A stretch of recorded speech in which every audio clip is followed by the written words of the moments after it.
Hello students, मैं doctor Gauri Bhatnagar Sanskrit tutorials में आपका स्वागत है। नैषधीय चरितम का प्रथम सर्ग चल रहा है। कवि श्री हर्ष की रचना है। जो राजा नल का वर्णन चल रहा है, उनका सौंदर्य के विषय में। अगला श्लोक देखेंगे। अधस्तदा कर्णी फलाढ्य जीवितम दृशोदयम नस्तद्वीक्षी चाफलम इति स्म चक्षुश्रवसां प्रिया नले स्तुवन्ति निन्दन्ति हृदा तद आत्मना।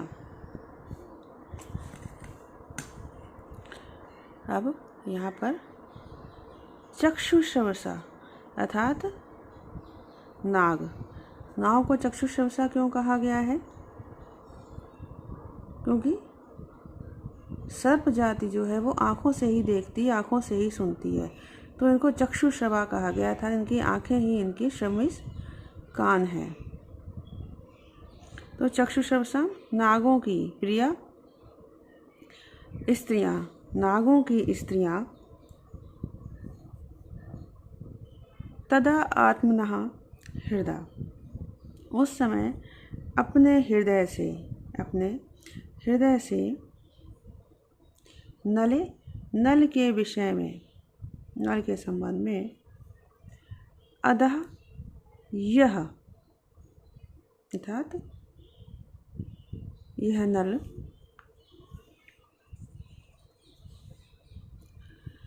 नह हमारे दृशोदयम, अधः यह दृशोदयम, अधः ना यह हमारे दृशोदयम दोनों नेत्र तदा करणी, उसको सुनने वाले हैं, अर्थात उस राजा नल के गुणों को सुनने वाले हैं। फलाढ्य जीवितम, अतः जीवन की फल से अर्थात सफलता से युक्त हैं, संपन्न हैं। और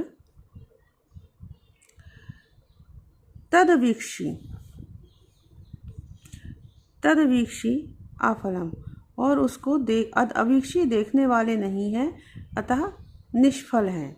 अफलम निष्फल हैं, फल से रहित हैं। इति इस प्रकार से स्तुवन्ति निन्दन्ति स्म, प्रशंसा और निंदा किया करती हैं। क्या मतलब हुआ? कहने का तात्पर्य है कि जो नागों की स्त्रियां हैं वो कहती हैं कि हमारे दो नेत्र जो उसके चरित्र को सुनकर सफल जीवन वाले तो हो गए हैं, लेकिन उसका साक्षात दर्शन नहीं कर पाए, तो इसलिए अफल हैं, फल से रहित रहे हैं। तो प्रशंसा भी कर रही है नेत्रों की और निंदा भी कर रही हैं।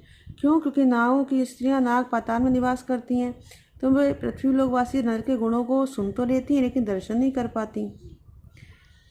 इसीलिए वो कह रही हैं कि आँखों को धन्य समझती हैं कि उन्हें राजा नल के विषय में उसके गुणों को सुना है, इसलिए प्रशंसा करती हैं।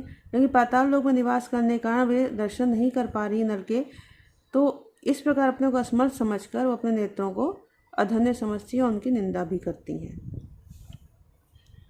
जैसे देखेंगे, चक्षुश्रवसा प्रिया, नागों की स्त्रियां, तदा आत्मना हृदय, उस समय अपने हृदय से नले राजा नल के विषय में अधः नह दृशोदयम, ये हमारे दोनों नेत्र तद आकर्णी, उससे गुणों को सुनने वाले, उस राजा नल के गुणों को सुनने वाले हैं। अतः फलाढ्य जीवितम, जीवन की सफलता से युक्त हैं, जीवन के फल से संपन्न है, जीवन की सफलता से युक्त है। और तद अवीक्षी, उसको देखने वाले नहीं, उस राजा नल को देखने वाले नहीं है। अफलम, अतः फल से रहित है। इस प्रकार से स्तुवन्ति निन्दन्ति स्म, इस प्रशंसा भी करती हैं और निंदा भी करती हैं। यहाँ पे विरोधाभास अलंकार है। अगला श्लोक देखेंगे। विलोकयन्ति भी अजरस भावना बलात् अमुं तत्र निमीलेनेष्वपि अलम्भि मर्त्या भी अमुष्य दर्शनेन विघ्नलेशोपि निमेष निर्मिता। अब यहाँ पर पृथ्वी लोक पर जो स्त्रियां हैं मनुष्यों की, उनको नल के सौंदर्य को देखकर जो काम विभ्रम उत्पन्न हुआ उसका वर्णन कर रहे हैं कि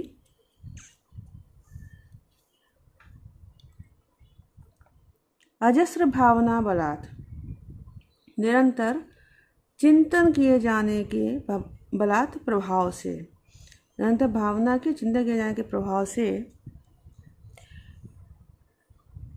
निमीलिनेष्वपि, नेत्र निमीलिनेष्वपि, नेत्रों के बंद होने के समय में भी, नेत्रों के बंद होने के समय में भी, विलोकयन्ति भी, नेत्रों के बंद होने के समय में भी, अमुम इस राजा नल को, विलोकयन्ति भी, देखती हुई,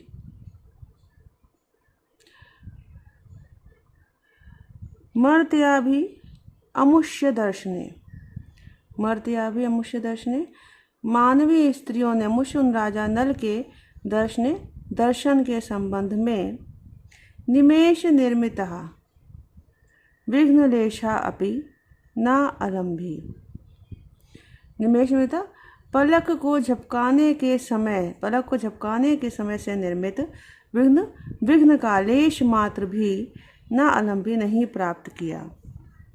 कहने का तात्पर्य है कि लगातार नल की चिंता करने के कारण और नल को लगातार देखने के कारण जो पृथ्वीलोक की स्त्रियां हैं, उन्होंने इस नल को देखने से पलक झपकाने मात्र के जो विघ्न था उसको भी प्राप्त नहीं किया, क्योंकि वो लगातार चिंतन किया देखने का, वो चिंतन करने में भी उनको नल ही दिखाई देते हैं। तो भले ही आंखें बंद हो या खुली हो, उन्हें राजा नल ही दिखाई देते थे। फिर से देखेंगे इसको। अजस्र भावना बलात्, लगातार चिंतन किए जाने के प्रभाव से, नेत्र निमीलनेष्वपि, आँखों के बंद होने के समय में भी,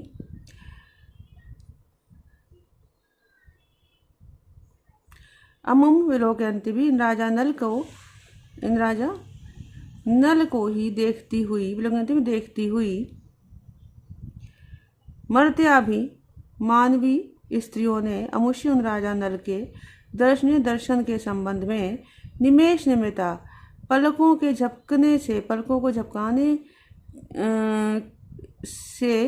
झपकाने के समय को विघ्नलेशोपि, झपकाने के समय के विघ्न का लेश मात्र भी न अलम्भी, प्राप्त नहीं किया।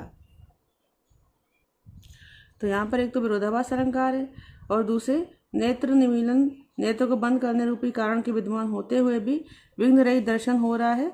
तो ये कार्य हो रहा है, कारण के विद्यमान होते हुए भी कार्य नहीं हो रहा है, तो इसलिए विशेषोक्ति अलंकार भी है यहाँ पर। अगला श्लोक देखेंगे। यहाँ बताया कि पतिव्रता स्त्रियों को छोड़कर शेष सारी स्त्रियों का नल के प्रति प्रेम भाव था।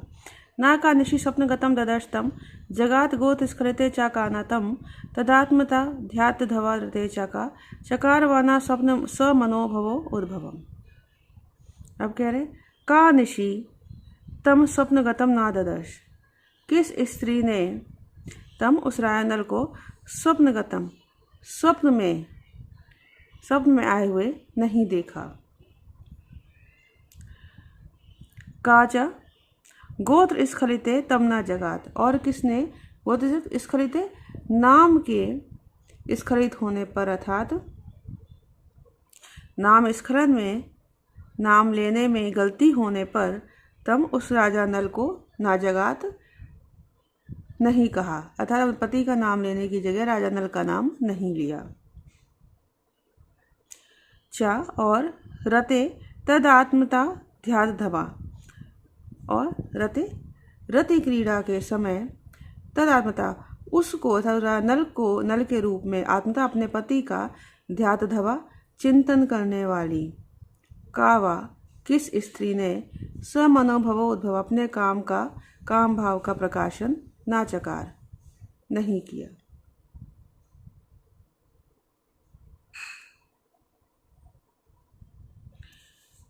कहने का तात्पर्य है कि सभी मुग्धा नायिकाएं जो है स्वप्न में राजा नल को ही देखती थी, और सभी मध्या नायिकाओं ने अपने पति का नाम लेने की इच्छा रहते हुए भी राजा नल की ओर ही मन लगे होने का नल का ही नाम लिया, और सभी प्रगल्भा या प्रौढ़ा नायिकाओं ने अपने पति को ही नल के रूप में समझते हुए उनके साथ रतिक्रीड़ा की रमण किया। कहने का तात्पर्य यह है कि पतिव्रता स्त्रियों को छोड़कर सभी प्रकार की मुग्धा, मध्या, प्रगल्भा, ये 3 प्रकार की नायिकाएं बताई गई हैं। इनका राजा नल के प्रति अनन्य प्रेम भाव था। फिर से देखेंगे। का निशि तम स्वप्नगतम ना ददर्श, किस स्त्री ने रात में उस राजा नल को सपने में नहीं देखा। काचा, और किस स्त्री ने गोत्र स्खलित, नाम लेने की गलती से, नाम स्खलन से तम ना जगा, तो उस राजा नल को नहीं कहा या नहीं पुकारा। चा, और रते रति क्रीड़ा में तद आत्मता ध्यातध्वा, उस राजा नल के रूप में ही पति का चिंतन करने वाली का किस स्त्री ने समनुभव उद्भव ना चकार, अपने काम भाव का उद्भव में प्रकाशन नहीं किया था, सभी ने किया। यहाँ पर दर्शन आदि के संबंध का वर्णन करने के कारण संबंध अतिशयोक्ति अलंकार है। अगला श्लोक देखेंगे। श्रिया से योग्य है मिति स्वमीक्षितुम करे तमालोक स्वरूपया धृता, विहाय भैमी अपदर्पया कया न दर्पणा श्वास मलिमसा कृता। हम यहाँ पे कहे दमयंती को छोड़कर कोई भी ऐसी स्त्री नहीं थी जो राजा नल को पति ग्रहण करने योग्य थी। देखेंगे इसको। तम आलोक्य, तम उस राजा नल को आलोक्य देखकर, श्रिया अहम योग्या, श्रिया सौंदर्य की दृष्टि से, अहम मैं, अस्य योग्या मैं इसके योग्य हूँ अर्थात इस राजा नल के योग्य हूँ, इति इस प्रकार से स्वम ईक्षितुम करे धृता, स्वयं को अपने आप को ईक्षितुम देखने के लिए करे धृता, हाथ में लिए हुए दर्पण, हाथ में लिए हुए दर्पण को, भैमिम विहाय, भैमिम राजा भीम की पुत्री दमयंती को छोड़कर, कया सुरूपया कोई भी किसी भी सुंदर स्त्री ने, अपदर्पया अभिमान से रहित होकर, श्वास मलिमसा नाकृता श्वास वायु से मलिन नहीं किया, किसको, दर्पण को। इसको हम ऐसे भी देख सकते हैं कि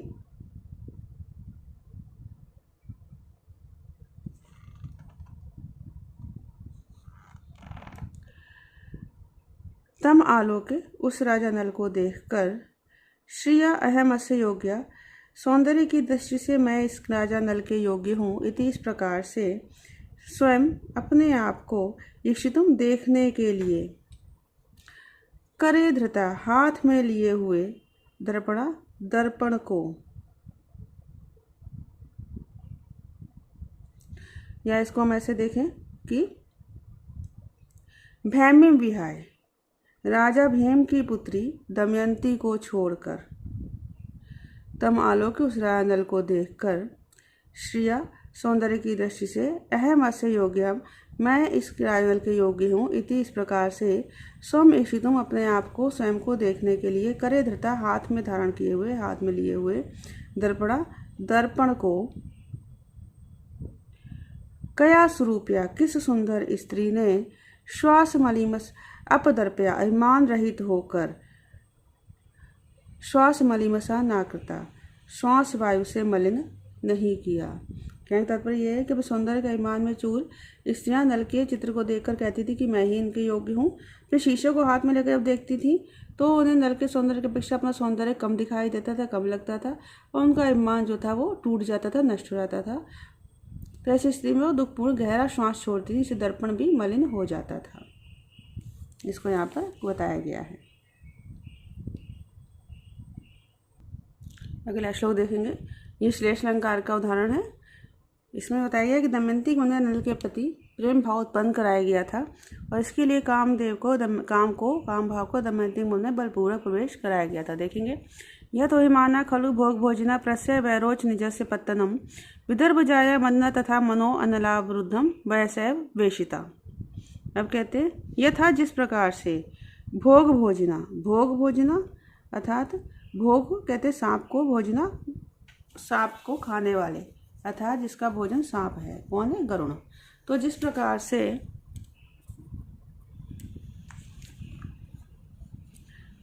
से भोग भोजना सर्वभक्षी वैसा एव सर्वभक्षी वैसा पक्षी गरुण के द्वारा ही, इस प्रकार से सर्वभक्षी पक्षी गरुण के द्वारा ही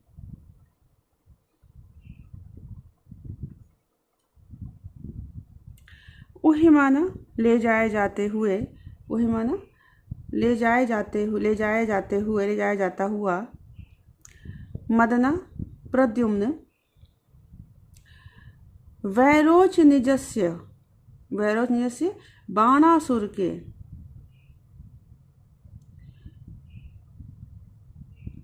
अनलावरुद्धम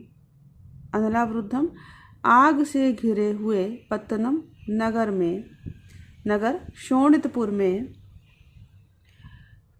प्रस्य बलपूर्वक वेशिता प्रवेश कराया गया था, प्रविष्ट हुआ था। उसी प्रकार से अब दोबारा अर्थ लेंगे श्रेष्ठ अलंकार, इसलिए उसी प्रकार से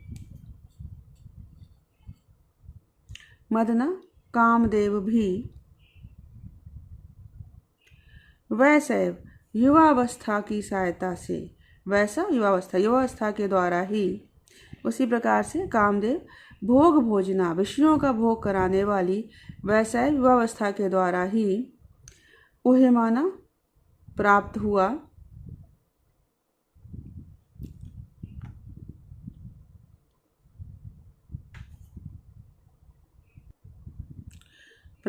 मदना कामदेव विदर्भ नरेश की पुत्री अर्थात दमयंती के नलावरुद्धम नल में आसक्त, अब यहाँ अनला की जगह नला लेंगे, नल अवरुद्धम नल में आसक्त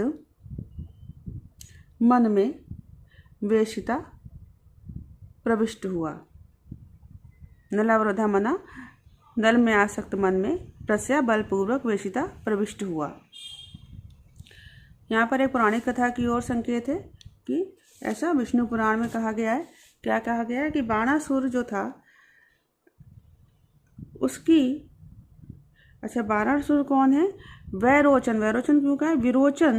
विरोचन का पुत्र हुआ बलि, और बलि का पुत्र था बाणासुर, तो वैरोचन हो गया यहाँ पर। तो बाणासुर की पुत्री उषा जो थी उसने श्री कृष्ण के पौत्र और प्रद्युम्न के पुत्र अनिरुद्ध को देखा सपने में, और जब वो सो के उठी तो उसने सपने को अपनी सखी से बताया, चित्रलेखा योगिनी थी, योग माया जानती थी। उसने योग बल के द्वारा द्वारकापुरी में जाकर सोते अनिरुद्ध को ले आई और उषा के साथ उसको रख दिया। जब बाणासुर को इस बात का पता लगा तो वह अत्यधिक क्रुद्ध हुआ, उसने अनिरुद्ध को बांधकर डाल लिया।